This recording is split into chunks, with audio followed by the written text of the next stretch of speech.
colega psicólogo, seja muito bem-vindo ao nosso podcast Bora Psi! Bora, Lara? Bora, Rô! Bora, Psi! Hoje nós vamos aqui em território paulista, deixando cada vez mais São Paulo goiano, não é mesmo? Não, a gente ainda não deixou, porque a gente não fez pique e pamonha aqui. Vamos mas providenciar. tá na ponta, tá aí.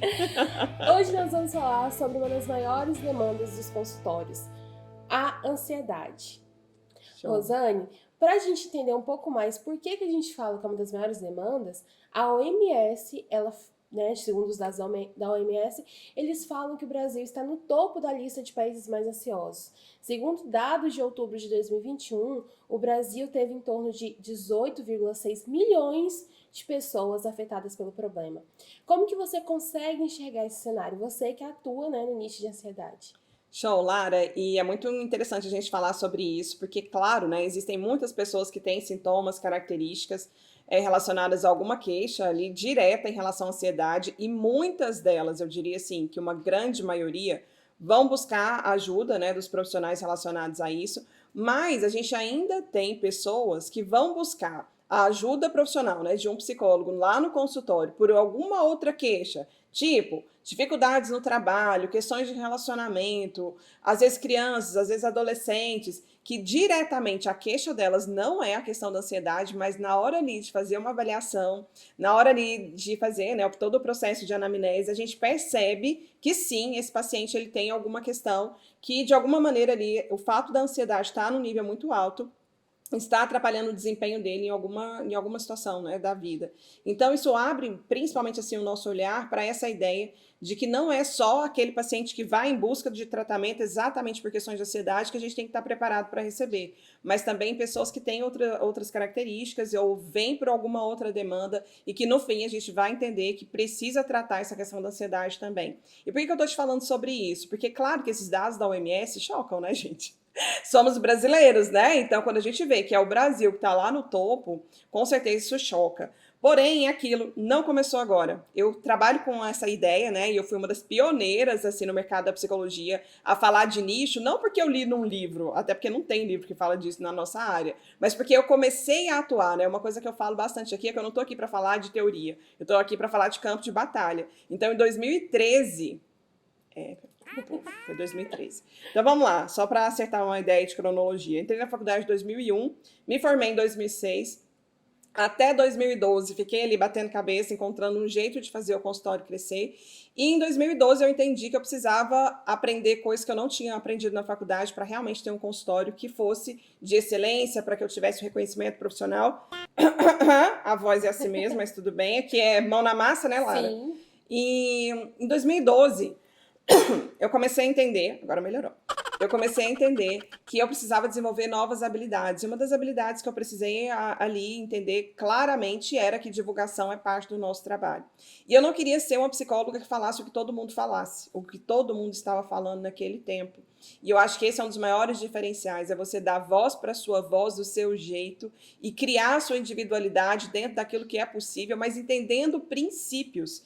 E aí eu entendi esse princípio da escolha de uma área, de um nicho, de um assunto, para tornar o meu nome relevante dentro daquele assunto e sair desse mar onde todo mundo fala a mesma coisa.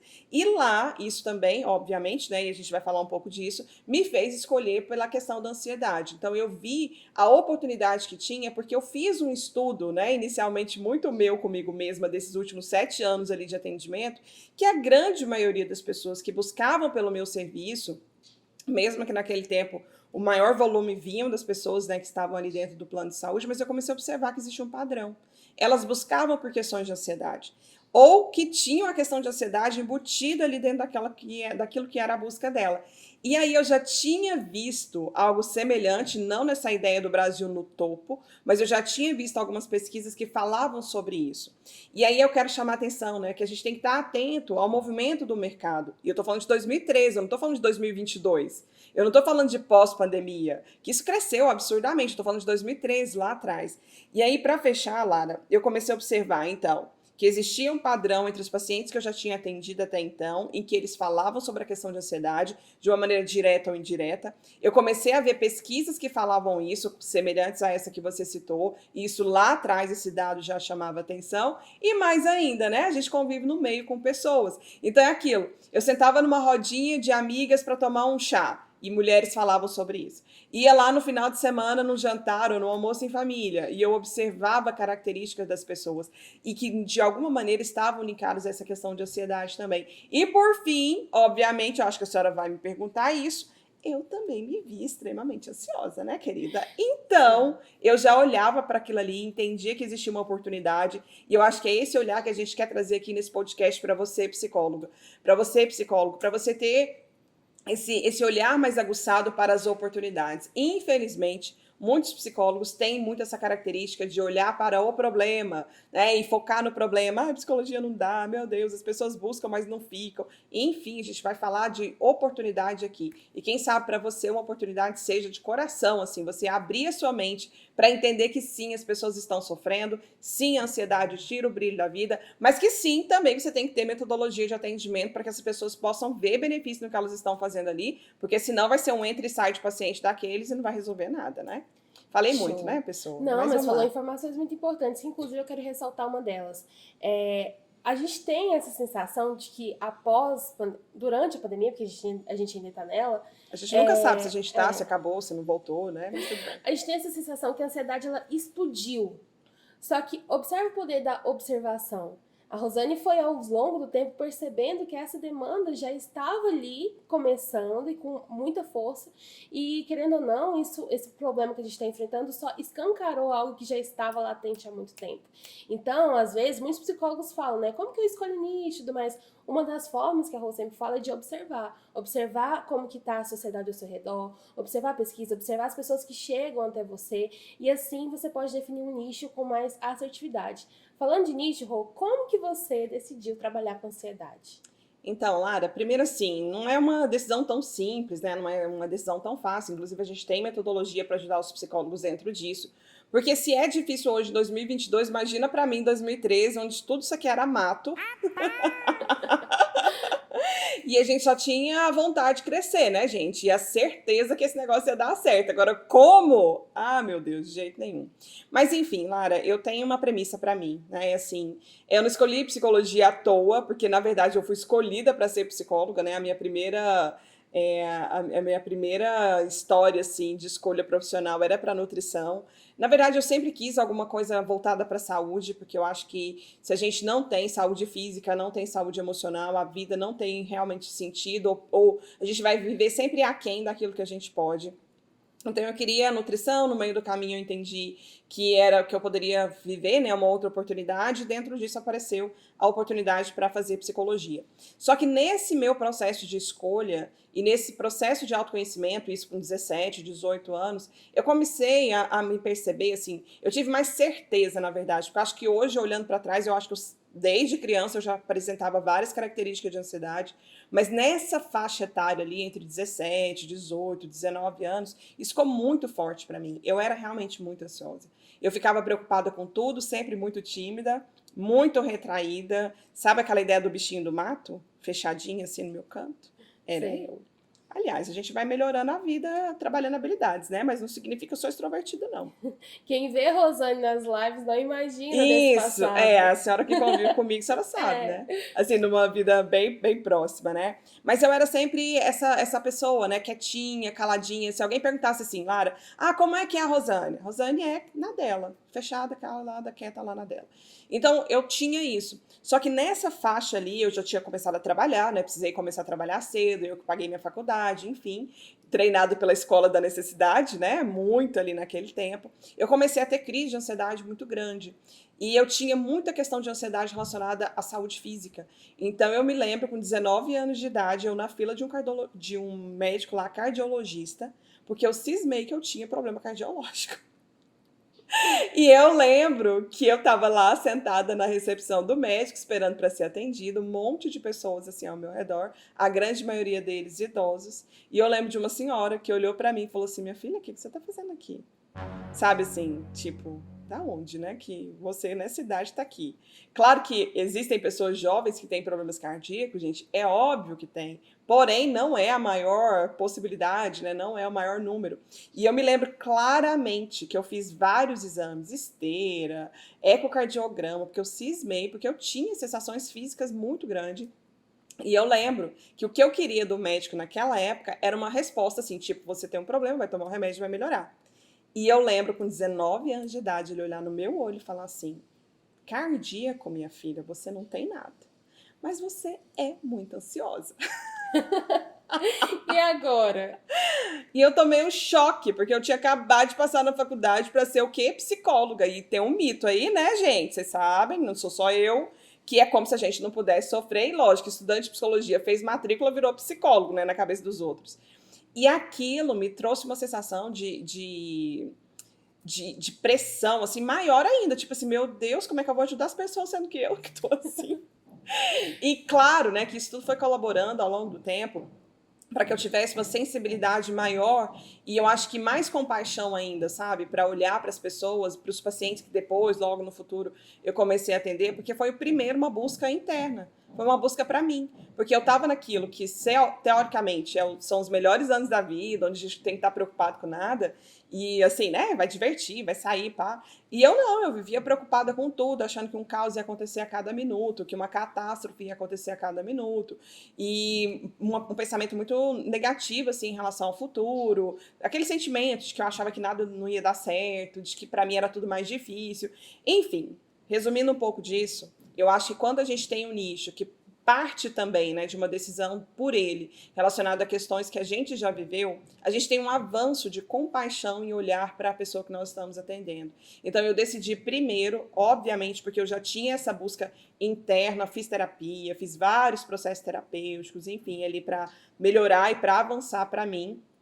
E dentro desse caminho também, quando eu entendi que, além disso, eu comecei a perceber esse padrão, como eu falei, então dados de várias pesquisas, não só da OMS, mas de vários outros institutos, né, várias outras instituições, falando disso. Pessoas ao meu redor falando disso o tempo inteiro, dificuldade para dormir, dificuldade para aquilo, né, ciúme, enfim, tudo que está ali em volta da questão da ansiedade. E mais ainda também, em 2013 eu não via, e continuo não vendo até hoje, profissionais que realmente são bons, que são capacitados, se posicionando para ajudar as pessoas em relação à questão da ansiedade. Falar de ansiedade, o livro de autoajuda fala, o terapeuta sei lá do que, do sei lá das quantas fala. Hoje muita gente fala, a blogueira fala, a influencer fala, tem uma galera que fala. E falar de ansiedade não significa saber tratar a ansiedade dos pacientes. Isso é muito diferente, de verdade, assim. E eu via que naquela época já não tinha pessoas, né, habilitadas nesse nível, então eu via um mar de oportunidade. Então, alta demanda com baixa, né, de profissionais qualificados, isso também me ajudou a tomar uma decisão e definir pelo nicho. Show! Uau, gente! Eu sempre vejo ali nos nossos comentários o psicólogo falando: nossa, mas eu tive problemas com autoestima, será que eu posso atender pessoas nessa demanda? E aí tá a Rosane para falar que sim, que inclusive é um ponto a mais, porque você viveu aquilo, você sabe ainda mais as necessidades daquela pessoa. Então, trabalhar com um nicho que você já precisou de ajuda em algum momento pode ser sim algo positivo, né, Rô? Ah, certeza. Eu lembro, assim, que uma questão de ansiedade, né, nessa faixa etária aí que eu falei para vocês, eu tirei a habilitação, morrendo de medo. Pensa, Lara Bispo, o quanto eu sofri para fazer aquela prova do Detran. Gente, a minha perna tremia assim, ó. Eu, sinceramente, até hoje, quase 20 anos depois, eu, sinceramente, eu não sei como é que eu consegui passar naquela prova. Foi muito difícil. Muito, muito, muito, muito, assim, muito. E eu passei na primeira vez. Só que o que aconteceu? Eu passei na prova e eu criei uma crença de ansiedade. Eu pensava só assim, eu vou bater o carro, vai acontecer um acidente. E, naturalmente, você aí, psicólogo que estuda e entende, sabe que a gente cria mecanismos de fuga e evitação. É típico na característica, né, que envolve a ansiedade. E aí, Lara, eu lembro que nessa época aqui, eu tinha assim umas 24, 25 anos, eu tinha terminado a faculdade e o meu sonho da vida era ter um carro. E aí a gente comprou um carro. A Rosane tinha a carteira de habilitação e tinha um carro. Lindo, né? Incrível. Vamos sair de carro, então, pelas ruas de Goiânia? Não, porque a crença não deixava. O que aconteceu? eu criei um mecanismo para mim que se eu batesse o carro, eu ia perder a carteira provisória, porque fica um ano, não sei nem como é que tá isso hoje. Mas é um ano ali que você, dependendo do que acontece, né, meu povo, você pode ter lá os pontinhos e perder a carteira. Eu lembro que eu já atendia no consultório, que eu tinha acabado de formar, eu já tinha começado a atender. Eu tinha outro trabalho ainda como consultoria em RH e eu fazia pós-graduação, Lara, 3 vezes por semana à noite.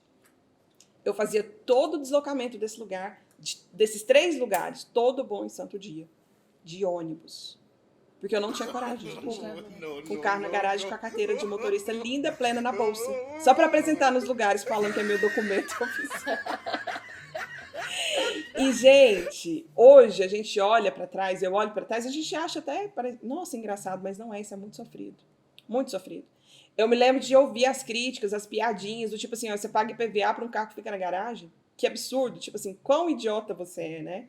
E eu lembro que dentro disso, quando eu comecei a divulgar o trabalho, né, de maneira inteligente e trazendo um pouco desse sentimento que eu sentia na pele depois, assim, era um olhar muito para mim, eu comecei a atrair pessoas, e existe um grande número de pessoas, inclusive, que tem carteira de habilitação e não dirige por medo.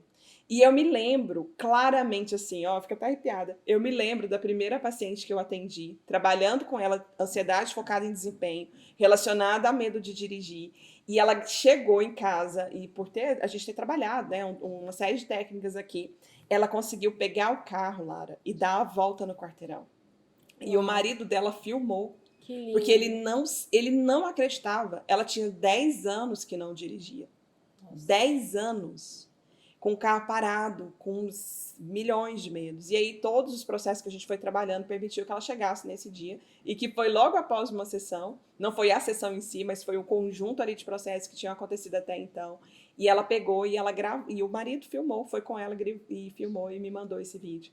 E eu lembro que quando eu vi esse vídeo, eu chorava junto com ela. Porque é muita emoção. Porque um dia eu fui essa pessoa, criticada, com medo, que me achava uma... Porque eu não dirigia. Porque eu tinha vergonha. Então, assim, claro que a gente não precisa, e é óbvio, tá, colega, que a gente não precisa passar por todas as dores do paciente. Um cardiologista não precisa ter um infarto para saber tratar o infarto de um paciente dele. Nós não precisamos viver todas as experiências dos nossos pacientes para que a gente possa tratar. É óbvio, isso é lógico que a gente não precisa.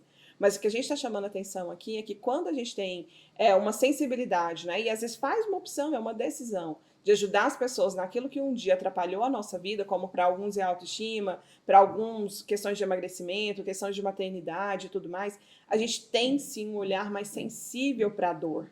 Porque um dia a gente foi aquela pessoa ali. E não só em relação à dor, Lara, mas o que me move é a sensação de que se eu evoluir...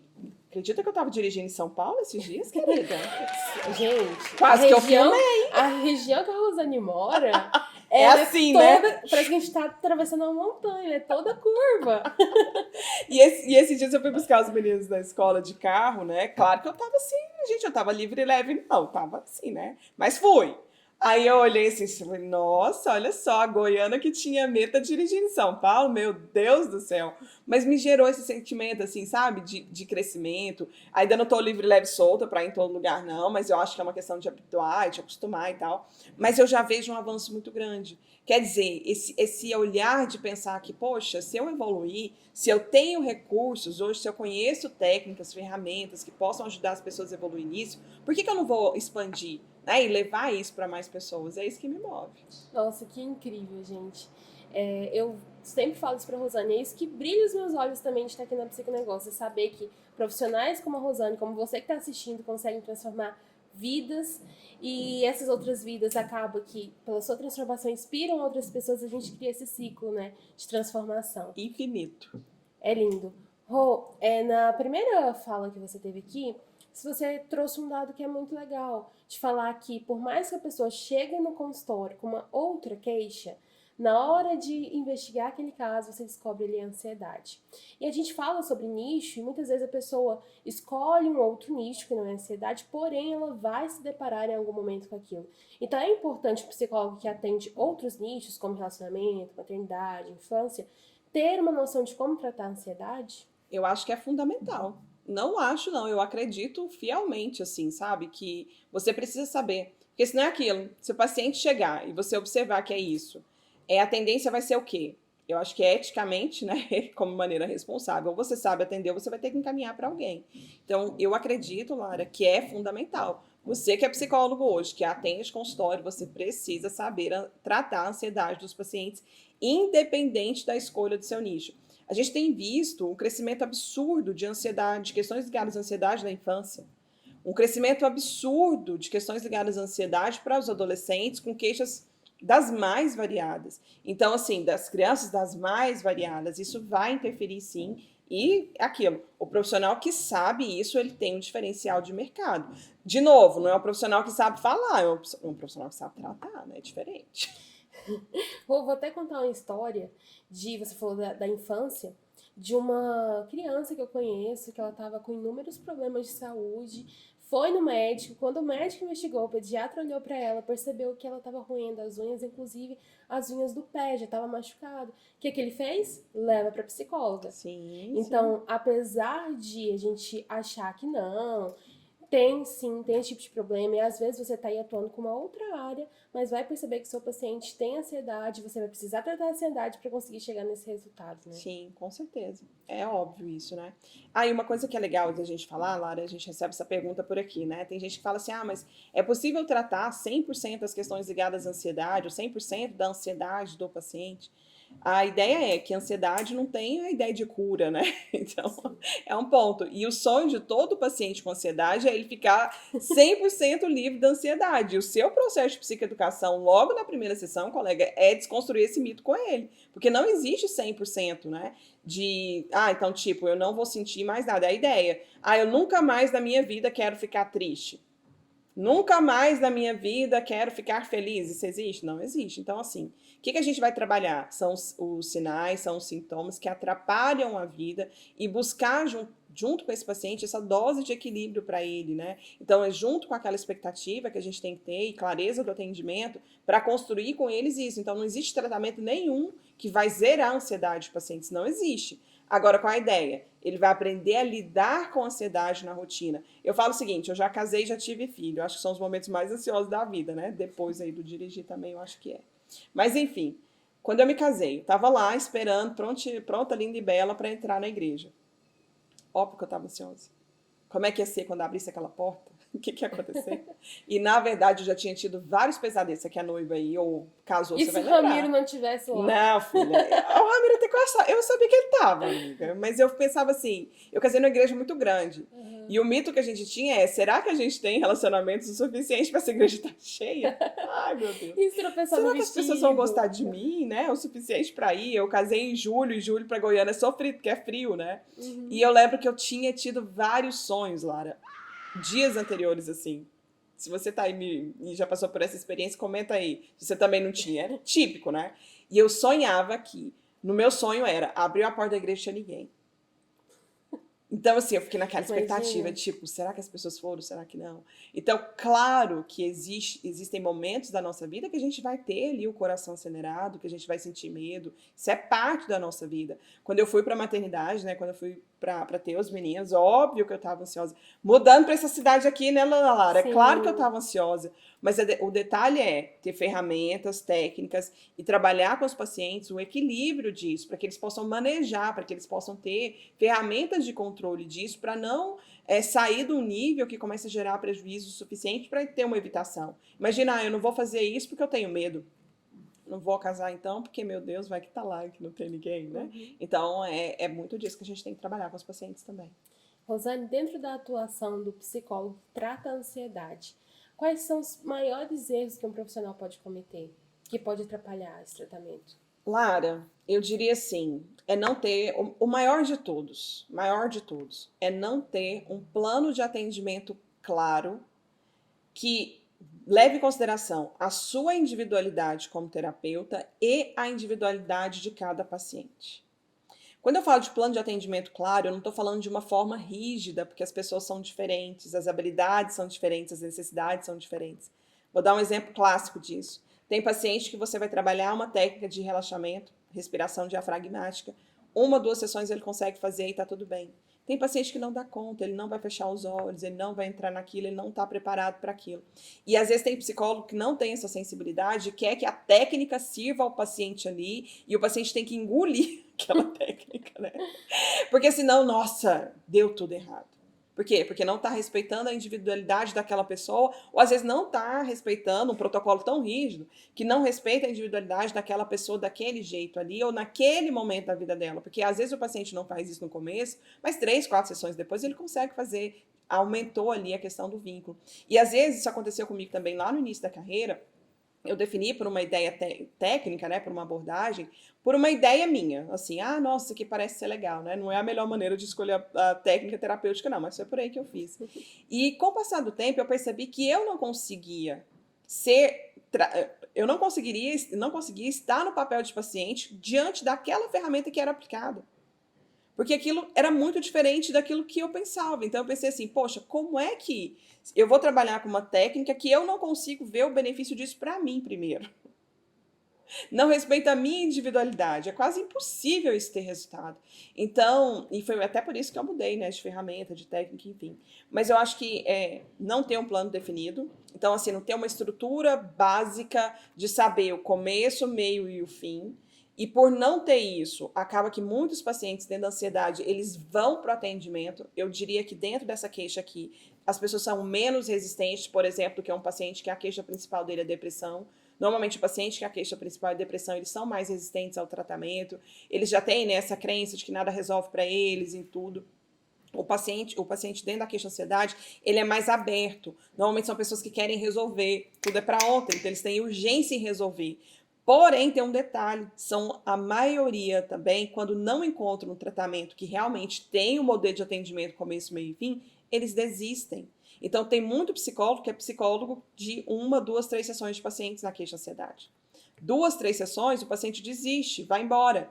Por quê? Porque não tem plano de atendimento. Como que funciona essa ideia do plano de atendimento, né? A ideia da estrutura básica e quando você comunica isso para o paciente, você tem muito mais facilidade de fazer com que essa pessoa visualize a jornada, ela entenda que existe uma jornada de atendimento. Porque senão, muitos vão lá e aí, clássico, né? Vamos trabalhar, então, para diminuir a ansiedade do paciente ali 2, 3 sessões. Técnica de relaxamento, vai diminuir. Só que, normalmente, se tem um abandono aqui, é seguir de uma recaída. Só que se o... se o psicólogo... Não, pera. Olha aí, gente. A gente faz aqui ao vivo a vida como ela é. Literal. Tem muito psicólogo que fica, eu não vou gravar porque eu tô com problema, Tá vou vendo? fazer tal coisa. Gente, olha É a aí vida mesmo. real, pronto, foi. Melhorou. Então, aquilo. 2, 3 sessões. Trabalhou muito técnica de respiração, técnica de relaxamento. Vai diminuir a ansiedade? Vai. Isso significa que resolveu a dor do paciente ali? Muito provavelmente não.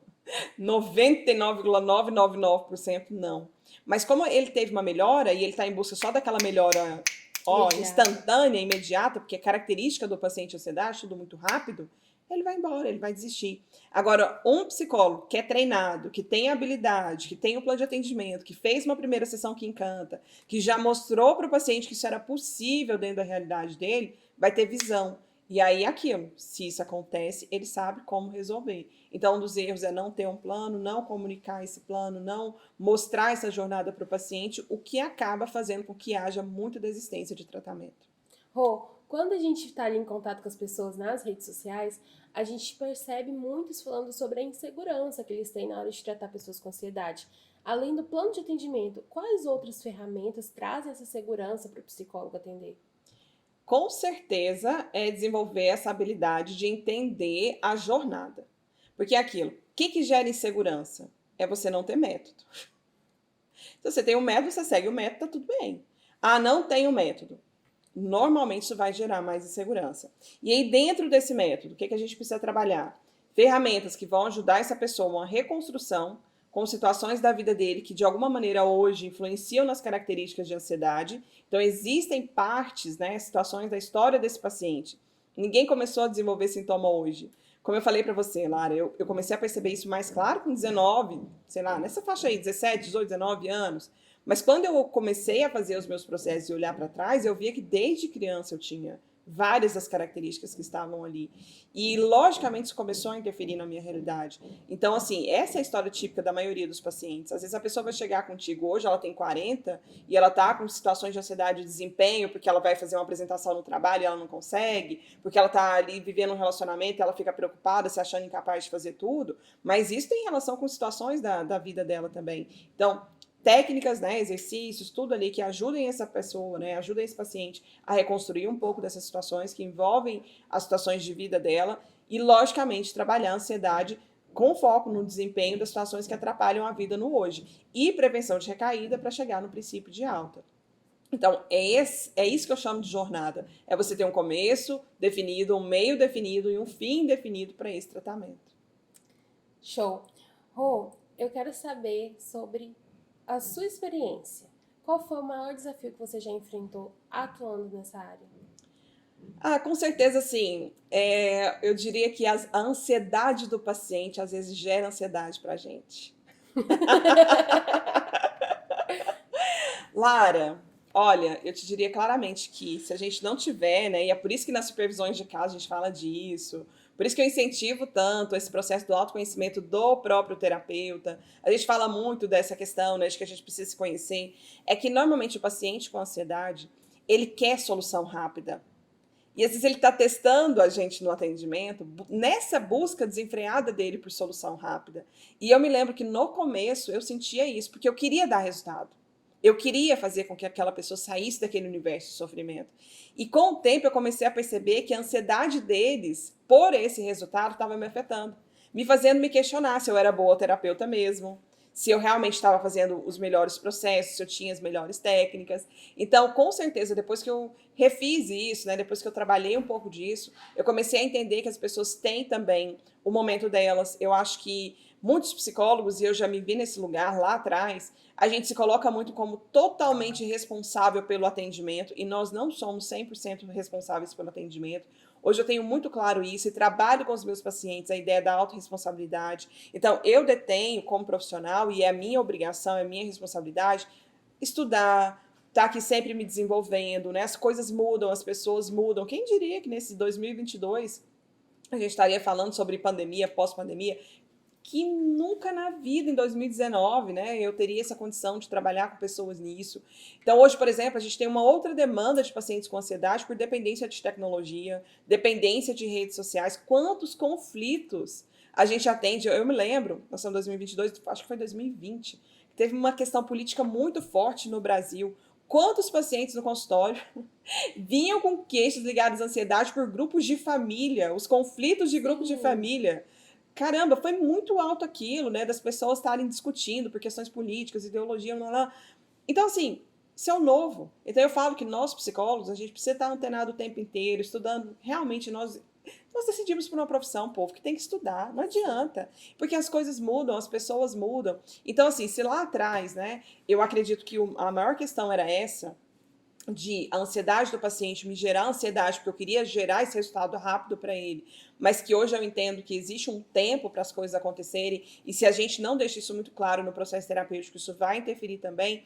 Hoje, eu entendo que uma das coisas que mais atrapalham é essa urgência, né, pelos resultados, essa mudança que acontece repentina, assim, e que exige de nós essa necessidade de continuar evoluindo, de continuar fazendo. Por isso que eu estou aqui contando experiências de campo de batalha mesmo, de atendimento prático, de realidade prática aqui, porque as coisas estão evoluindo muito rápido e isso exige de nós, terapeutas, essa ideia, né, de continuar aqui, estudando, dedicando, fazendo, aplicando e seguir na vida. Rô, eu sempre falo que aqui no Psiconegócio eu represento o público leigo, né? O lado do paciente. Eu quero trazer aqui pra gente finalizar algo que eu vivi. Né? Eu sou formada em jornalismo e jornalismo, querendo ou não, tá no topo das profissões que você corre mais risco de vida, né? É uma das profissões mais assassinadas no mundo. E aí... Eu não sei, eu vou até te interromper. Eu vou te interromper para contar uma história. Pode contar. Em eu acho que foi 2015 ou 2016, eu trabalhei fazendo, né, você sabe muito bem disso, assim, uma das coisas que mais geraram crescimento profissional para mim, dona Lara, foi trabalhar com mídia local. Quando eu comecei a divulgar meu trabalho aqui, não tinha essa parada de Instagram do jeito que é hoje. Então eu comecei lá atrás com mídia local. E aí eu conheci muitos jornalistas. E eu lembro que eu falava assim, gente, eu vou desenvolver um foco de atendimento só para eles. Sim, Porque que povo ansioso. muito, E muito. tudo muito rápido. Tipo assim, eu lembro de produtoras de televisão, tipo assim, ah, e tal, eu tô te convidando para o programa. E eu, nossa, que massa, quando? Daqui meia hora. Caramba! E Exatamente. aí eu me colocava no lugar de vocês, assim, dessa área de produção. Eu falei, gente, se tem falta meia hora, ela tá aqui me ligando. Se eu não posso, o que ela vai fazer com esse negócio? Que é ao vivo, Exatamente. que não tem plano B. Mas vai lá. Além disso, Né? ainda tem essa questão do risco, né? Exatamente. Além do risco de ser uma das profissões mais arriscadas, dentro da profissão a gente tem essa questão do imediatismo. É você ter que dar a notícia primeiro, é você ter que montar. Competitividade imensa, É né? muito. E aí você tem que montar um programa inteiro, todos os dias. Onde que a gente vai encontrar informação todo dia? Então, a nossa classe é muito ansiosa. E dentro da universidade, eu me vi ansiosa e vi os meus colegas também ansiosos. E uma percepção de paciente é que, por causa do mediatismo, a gente não percebia. A gente não Sim, percebia que a coisa estava fluindo. A gente falava, será que isso está dando certo? Será que essa psicóloga não está me enganando, não está me enrolando? sim. Então, para o público leigo, isso é muito comum. É muito comum. Então, Rô, eu quero trazer aqui a questão do nosso evento. Né, em como que é importante o psicólogo ter ali um método, uma forma de atuar, até para dar esse feedback. Você falou do plano de tratamento, da psicoeducação, qual que é a importância de repassar isso também para o paciente? Ah, com certeza. E olha, eu vou te falar uma coisa assim. Eu ouço muitas pessoas, porque é aquilo. É muito bom a gente circular em ambientes que são diferentes daquilo que é a nossa bolha. E Sim, eu falo pra você assim de coração, uma das coisas que mais me fizeram crescer nos últimos anos é isso, assim, de conviver com pessoas que são diferentes. Porque é aquilo, se a gente está num ambiente onde a gente está aqui, e é bom a gente ter a comunidade de psicólogos, a gente tem a nossa comunidade dos protagonistas, que é incrível, linda, né, linda. Lara? Que é Todo mundo se fofa, todo mundo apoiando. se apoia. Ah, é linda, a gente ama e é bom, claro que é. Mas, nos últimos anos, eu me propus a isso, e, gente, é por esforço, tá? Não é ser coisa natural, não. Porque se eu fosse fazer natural, eu só ficava no ambiente que eu conheço, com as pessoas que eu conheço, porque isso é muito seguro para mim. Mas eu circulando, né, nos ambientes, principalmente aí ligados ao marketing digital, grandes empresários, grandes empreendedores, eu trabalho, né, atuando assim, fazendo divulgação em redes de empreendedorismo feminino desde 2014. Então, de novo, eu não comecei aqui ontem e tô querendo ensinar vocês, não. Um negócio que tem estrada. Mas, enfim, uma coisa que eu escutei muito das pessoas era isso. Pessoas leigas, tá? Pessoas que estavam ali buscando ajuda, de não sentir evolução, de não sentir esse processo de saber e ter segurança que elas estavam sendo tratadas de uma maneira eficaz, né? O que aquilo estava gerando resultado suficiente para elas e ficavam muito perdidas. E, gente, é isso que faz o paciente abandonar. Porque Sim. se você não sente que está realmente evoluindo em qualquer coisa da sua vida, a sua tendência é desistir. Porque existe um esforço, né, Lara? Pra gente fazer qualquer coisa. E se o que eu tô fazendo, que me gera muito esforço, não tá me mostrando que eu tô evoluindo, é natural que a gente desista. E a gente não sabe os sinais de melhora. Exatamente. Então, por isso que esse psicólogo hoje, que quer realmente se destacar, que quer realmente ser referência, precisa se atentar para essa ideia de uma estrutura de tratamento que demonstre para o seu paciente evolução, que você possa enxergar com ele essa evolução, que você possa dar feedbacks para o seu paciente sobre essa evolução, e não só isso. Eu acho que a gente precisa colocar o dedo na nossa ferida. A pergunta que você tem que se fazer a cada sessão é: será que realmente foi a melhor sessão que eu poderia fazer com esse paciente? Será que eu apliquei a melhor ferramenta de acordo com a individualidade dele? Será que isso aqui, de fato, o que eu fiz nessa sessão hoje aqui, está levando essa pessoa para uma jornada de melhora que daqui a pouco eu posso programar a autoterapêutica dela? Porque às vezes a gente está só no tentativa e erro. E tá ali. E aí, tentativa e erro, tentativa e erro, tentativa e erro, aí o paciente sai. Aí você não sabe por quê. E às vezes assim, e eu tô falando isso, Lara, com amor, porque eu sou uma psicóloga de consultório, eu sei o que é viver essa experiência, mas assim, não pra crítica, né? Não pra gente ficar preso na ideia de que eu tenho que ser perfeita. Não é por perfeccionismo, mas por essa avaliação constante que a gente tem que ter, tanto do feedback do paciente, quanto nosso também em relação ao nosso atendimento. A gente precisa se questionar. Eu estou oferecendo o melhor, eu estou fazendo o melhor aqui, eu estou dando feedback, qual é o feedback que eu estou recebendo desse atendimento? Para a gente entender isso, e eu tenho certeza que quanto maior for a sua capacidade de fazer essa avaliação, melhores vão ser os seus resultados a curto, médio e longo prazo. Aí eu falo o seguinte, né, Lara? A gente está aqui finalizando. que cada sessão é uma experiência única para aquela pessoa. Sim. É único, é uma experiência única. E cada sessão, colega, pode ser uma experiência única para você como terapeuta, como evolução, como crescimento, como avaliação, como análise do que você está fazendo. E isso é que, a longo prazo, vai fortalecer a sua marca. A gente trabalha aqui não com psicólogos do oba-oba, né? Ou a galera que só quer o movimento ali de, que massa, não. A gente está aqui construindo uma marca. Quando eu falo que a gente está levando a psicologia para o topo, é para um topo de eficácia de trabalho. Não é simplesmente por um topo que, hoje a maioria das pessoas sabe o que é, né? Assim, o psicólogo, se fala muito de psicologia, se fala muito de psicólogo, muito diferente de 20 anos atrás. Hoje tem muita gente falando, mas o que eu desejo de coração, né, trabalhando aqui no Psiconegócio desde 2018, é que as pessoas não só falem da psicologia, mas que as pessoas lá no público leigo cada vez mais possam falar assim: eu evoluí, eu melhorei através daquilo que eu trabalhei ali numa psicoterapia.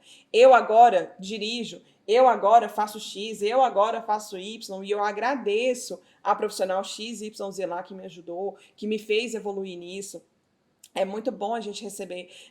Ontem eu recebi de uma paciente aqui, linda, que me deixou um direct que eu fiquei emocionada, porque eu atendi essa paciente há uns 6 anos atrás. E ela me segue no Instagram. E aí ela mandou, Lara, falando para mim lá, que estava ali, que estava vendo, né, que cada evolução que eu estava vivendo hoje, porque ela sabe ali, né, o Instagram conta, né, meu povo? Então tá ali as mudanças e tudo mais. Ela falou assim, tá aqui de uma paciente que continua te admirando e eu sou grata. Tem 6 anos que eu atendi essa menina. E eu sou grata pelas mudanças que aconteceram na minha vida há tanto tempo, mas que ainda continuam fazendo diferença hoje. E quando eu li, e assim, perdi o contato, tá em autoterapêutica há muito tempo, e quando eu li aquela mensagem dela, eu falei, uau, o nosso trabalho é atemporal, gente. O nosso trabalho vai impactar as pessoas por gerações e gerações. Então, assim, que a gente guarde isso, mas que também, lógico, tem que ter método, tem que ter estrutura, não é oba-oba, não é simplesmente tentativa e erro, não entendam. A vida das pessoas tem um valor muito grande, a saúde emocional das pessoas tem um valor muito grande. Então, façam o seu melhor, entendam o seu melhor, se desenvolvam, aprendam ferramentas, estejam antenadas para as mudanças no mercado, mas lembre-se, né, são pessoas que estão ali do outro lado. E eu falo muito isso, se a gente quer deixar um legado nessa terra, a gente quer fortalecer uma marca de trabalho com alegria, com ousadia, a gente precisa fazer o nosso melhor todos os dias. E é isso que a gente está fazendo aqui, né, querida? Uau! E você, psicólogo, que quer atuar com a ansiedade, mas ainda se sente seguro, a gente tem um evento próximo chegando aí, né, Rô? É isso, nós estamos aqui gravando esse vídeo, né, gravando esse podcast, e nós temos a Semana da Psicoterapia no Tratamento da Ansiedade, que vai acontecer nos dias 21, 22 e 23 de março. Eu vou apresentar para você uma estrutura de atendimento para gerar segurança e eficácia nos seus atendimentos, da anamnese até a alta terapêutica. O link vai ficar aí na descrição do vídeo, então, para você participar. E bora psi, né, dona Lara? Bora psi. Fechamos mais um episódio, querida? Fechamos. Para dar continuidade no que a gente está falando, nosso próximo episódio, só para vocês ficarem com gostinho de quero mais, a gente vai falar sobre fidelização. Um assunto que a gente já estava falando aqui, que é como manter o paciente engajado no tratamento. Show. Não percam. É isso. Bora então? Mais uma vez, estamos aqui para ajudar você a ser protagonista de vida, protagonista da sua carreira, crescer, evoluir, deixar um legado, uma marca nessa terra, fazendo o seu melhor, atendendo pessoas. E olha, eu quero que você seja um colecionador de histórias de superação de pessoas, assim como eu me vejo hoje. Isso vai ser uma honra, tá? De coração, porque é assim que a gente vai criar uma legião de pessoas que estão evoluindo sempre aqui. Isso vai ser, olha, indescritível a sensação de realização que vai gerar na gente também. Fechamos, dona Lara? Fechamos. Muito obrigada por esse nosso podcast paulista hoje, tá bom? Eu que agradeço, tô adorando aqui a cidade. Tá bem. Eu tô achando que a Lara também tá querendo virar paulista, mas tudo bem. Será? É isso. Será? Beijo, tchau, tchau. Tchau.